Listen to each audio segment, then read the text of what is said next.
This is an ENN special report. Now reporting. Peter Rosenberg! ENN's at 6. When the clock struck 6, it meant one thing. I'm one of the greatest broadcasters on planet Earth. And I know that's hearsay here. It's not hearsay. It's not heresy. Now, from the ESPN New York news desk, here's Rosenbaum or whatever that guy's name is. No wonder your show is number one.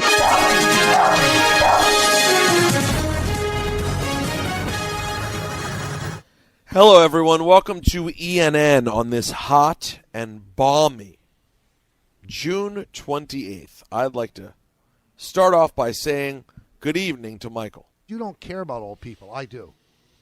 Let's say good evening to myself. I love the old. And I'd like to say good evening to Don. It's like a bad Mexican taco. It's okay. It's in and out of you. So much happens on this program every day. You have to listen every day. Every hour. Because that could have been missed. I don't think you guys heard it when I said it. I heard it. That was fascinating information that we gained from all of us. And it's true, Michael. I do love the old. But you I like love the new the old. better. You like the new better. Right? Let's be honest. I don't know. I really enjoy some old people. My grandfather, Danny, the best. You had a grandfather named Danny? I wouldn't have guessed that in a million years. Why wouldn't you guess that? It just doesn't seem like a name that would go with Rothenberg.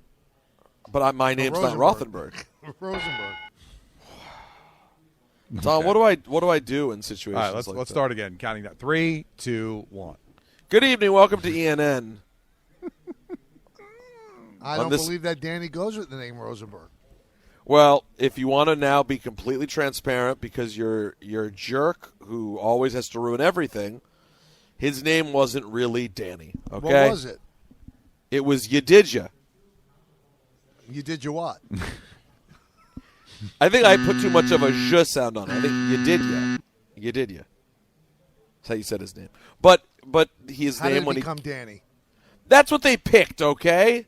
When they got to America. Because they knew that yo-yos like you would never get it right, so they had to go with Danny.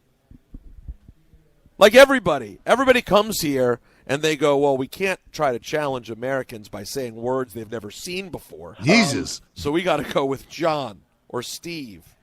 By the way, went to Chinatown on Saturday. Oh, yeah. I saw a picture of you. You seemed happy. What a delightful meal we had.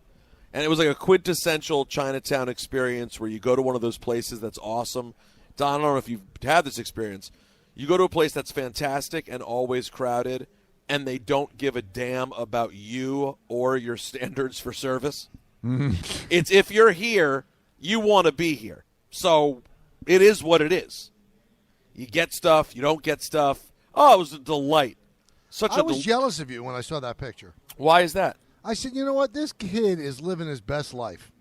You thought it seemed like I was living the summer of K. Right. And, for some reason, Saturday was my first day off in forever, and I couldn't motivate myself. I couldn't get out of bed. And then I got out of bed, I was still more exhausted. And then I looked at your picture, I said, no grass grows under that young man's feet. Well, that's not true. I think I'm regarded as a bit of a bore, but Chauncey was visiting. Talking about on the show. No. That's not what I meant. But Chauncey was visiting, and Natalie loves doing things and is a big foodie. And we always want to. And Chauncey always wants to try different food. She said, "Let's go downtown and get some delicious soup dumplings." So why wouldn't you have called me and Jody? I mean, Jody loves new food. Does Natalie not want to meet Jody or me? I'm joyful and fun. It's a great question. It did not even cross my mind that you would want to go downtown. You know what? Next time, that's the first call I'm making. Don, what do you think will happen when I make that call? I'll let it go to voicemail. Right. Yeah, Hey, Peter calling. Yeah, I know it's weird. Just a Saturday afternoon calling to check in. He's going to head down and have a little Chinese food for lunch Saturday, going to the Chinatown. So give me a call back. But the best way to get a hold of me, and Don would even admit this, you text me, I'll text you back. Yeah. He's pretty quick on the text. Certainly better than Don. But this should not be an issue with the Summer of K. Right. Summer of K. That's going to really be a legendary drop, especially that now it's like, in retrospect, an interview with a random doctor, which at the time made sense, but now removed from COVID, it's so random. Summer of K. He sounds like what's-his-face from, he sounds like he's on Star Trek. It sounds Patrick so Stewart? Yeah, he does have a Patrick Stewart affect. All right, guys, Trae Young is getting an MRI on his sprained ankle. He scored 35 points last night as the Hawks lost 113-102 in a Game 3 loss to Milwaukee. But he was actually slowed down. Still got 35, but was slowed after spraining his right ankle after stepping on an official's foot late in the third. Supposedly was getting an MRI earlier today, and the plan is to play in Game 4 tomorrow. But we shall see. Now, would you guys go as far as calling tomorrow must win for Atlanta? Yeah. They've been really good, though, at like climbing out a hole. So I'm not sure that 3-1 would lay them out, but they'd be in a lot of trouble. So, no, I wouldn't say must win. Don seems like he would. Come on, because now you're having to win 2 out of 3. On the road. No, all 3, excuse me. A 3-game winning streak with 2 of the 3 being in Milwaukee. No, it's not going to happen. So, Now, must win. Yeah. So, Trae Young questionable for Game 4, according to Shams. So, what do you think he's worth on the line?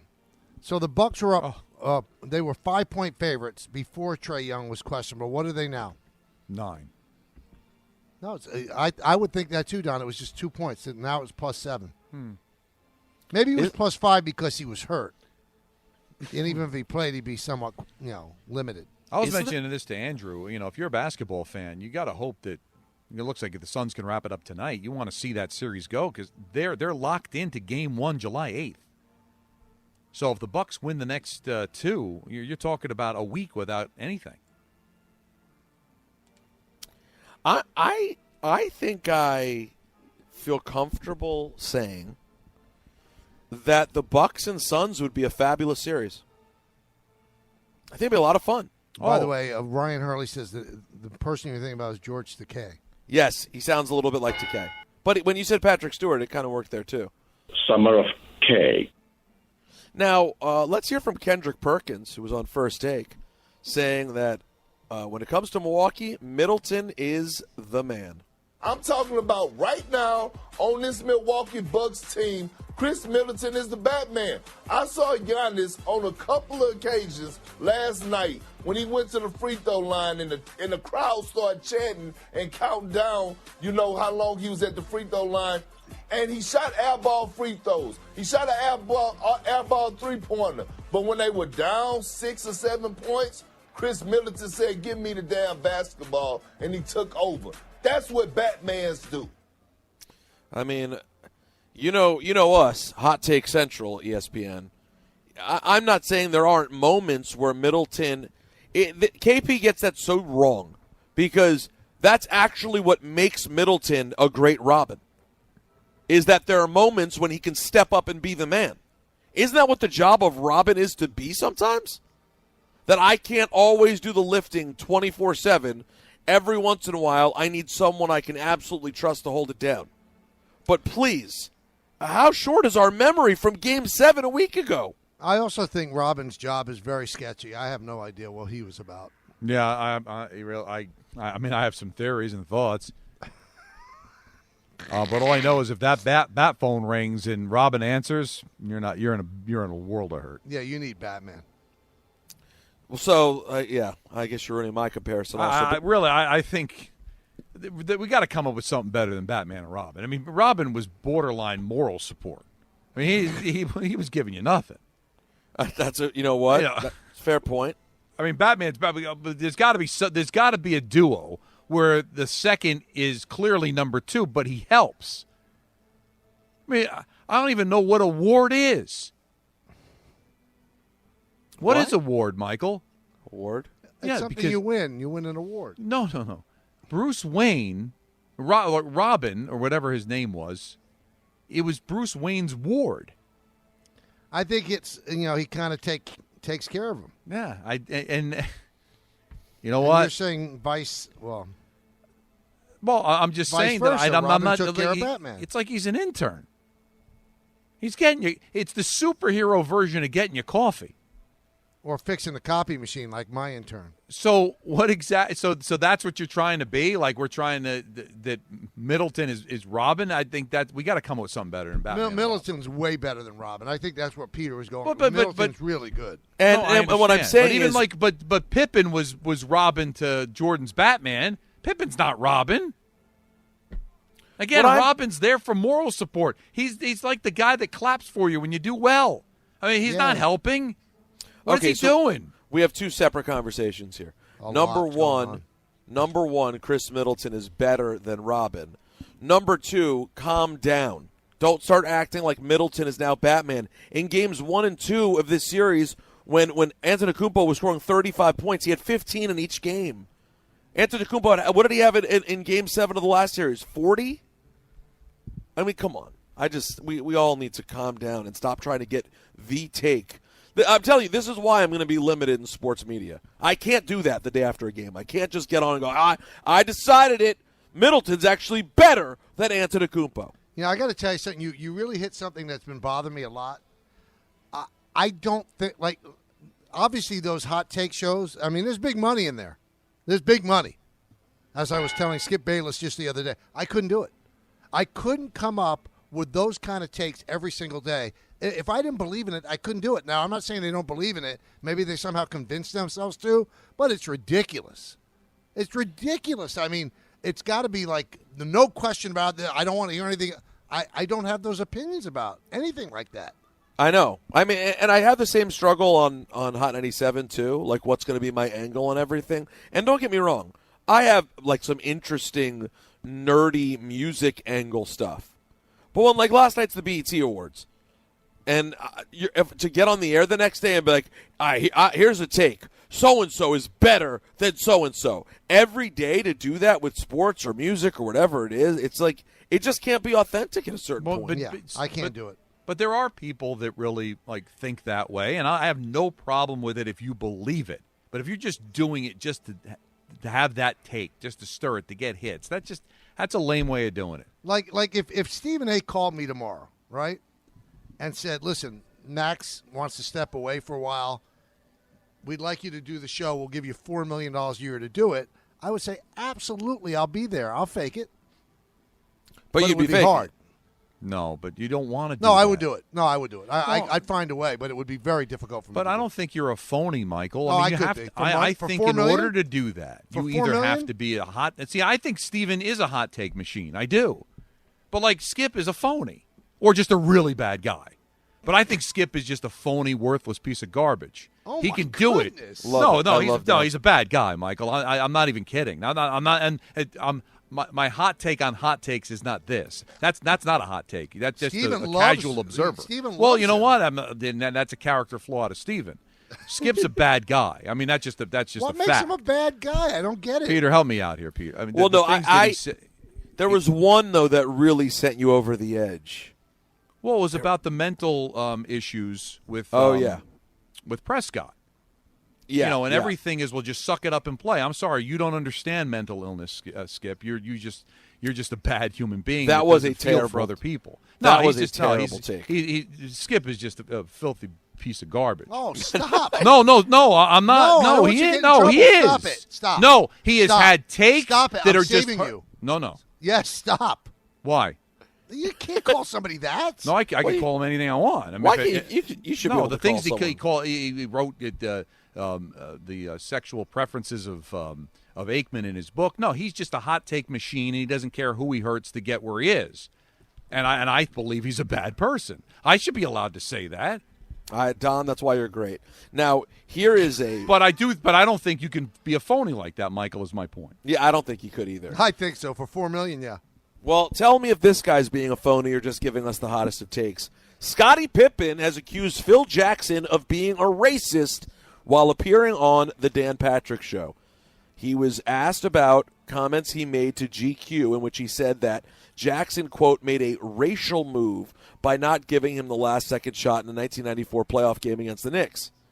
Now, we know that game. It's the game where we thought that Pippen didn't want the big time shot.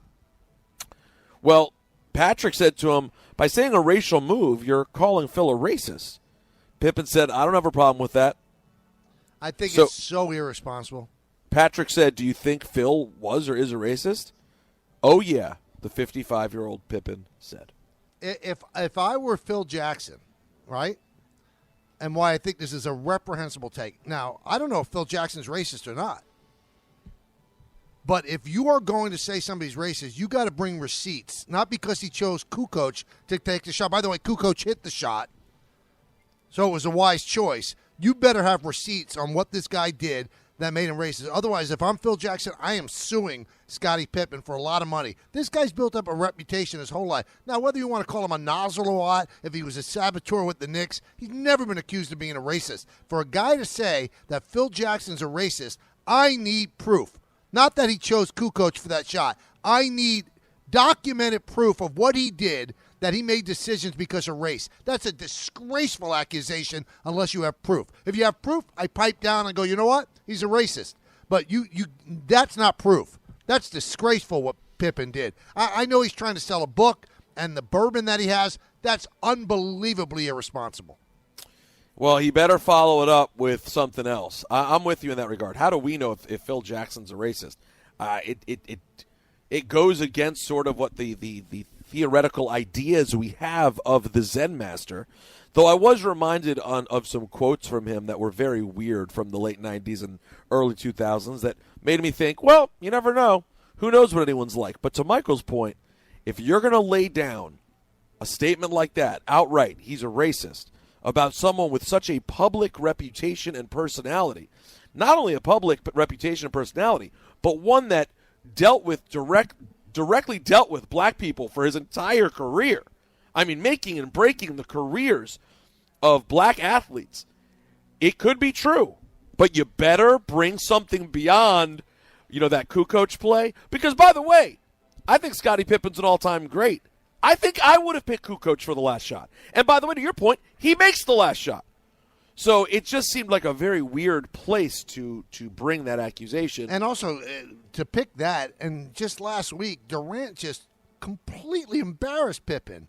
Like when Pippen said what he said about Durant, then Durant tweeted out and said, oh, you mean the guy who wouldn't even take the court because they got in his feelings, they didn't choose him to take the last shot? It's not a good 2 weeks for Scottie Pippen. That's a fair point. I forgot that was just 4 days ago. Woo! Anyways, interesting promo run so far for number 33 of the Chicago Bulls. Demaryius Thomas retiring, and he'll do it as a Denver Bronco. No major surprise there. Don't know where the other option would have been. I'm going to retire from yes. Like if I go on somewhere else, I get fired here, I'm going to come back and sign a one-day contract. Oh, on the opposite front of that, did you guys hear that Brandon Jacobs says he wants to return to the NFL? Yes. I heard that, yeah. As a lineman, right? A defensive lineman. Yeah, he wants to flip the script completely, and he says he's not going to throw out the names that are interested, but claims that he's been told not to say anything about who, but that multiple teams have inquired about the 6'4", 265-pound, 39-year-old coming to play some defense in the NFL. Any chance? I'm a fan. That there can't be multiple teams interested. There just can't be. A 39-year-old who's never played the position before in the NFL? Who's interested? I mean, Tebow's, 32? But those are big 7 years, though. Listen, he sounds like he's the size of it now, right? Like he put on a few lbs since he retired, but listen, I'd love to see it. But do you think multiple teams are interested? Well, listen, I support this. You remember the drop from me earlier today. Sums up how I feel about this 100%. I love the old. Exactly. That'll do it for ENN on this Monday, June 28th. I don't know about you, Don, but I think the shows have been getting better and better, and they start from a very high level. I've enjoyed the last 2 days, so obviously Friday was not about Peter. It's a good point. Not being here, because I enjoyed today just You mean because it continued? It did. You brought it. Well, we were a little too long you know what? with Carlin. I think the day off is good. Want to nitpick a little too long with Carlin. I don't know what that golf conversation was. Sorry. I got excited. But there are people out there who appreciate it. Sure. Let's find them. Anyway, bye, everybody. Coming up is Carlin. In the words of Billy Joel, life is a series of hellos and goodbyes. I'm afraid it's time for goodbye again. See everybody. Have a great night. Thanks for listening to the Michael K. Show podcast. Hear more of Michael, Don, and Peter live weekday afternoons starting at 2 on 98.7 ESPN in New York, the ESPN app, the TuneIn app, or on your smart speaker.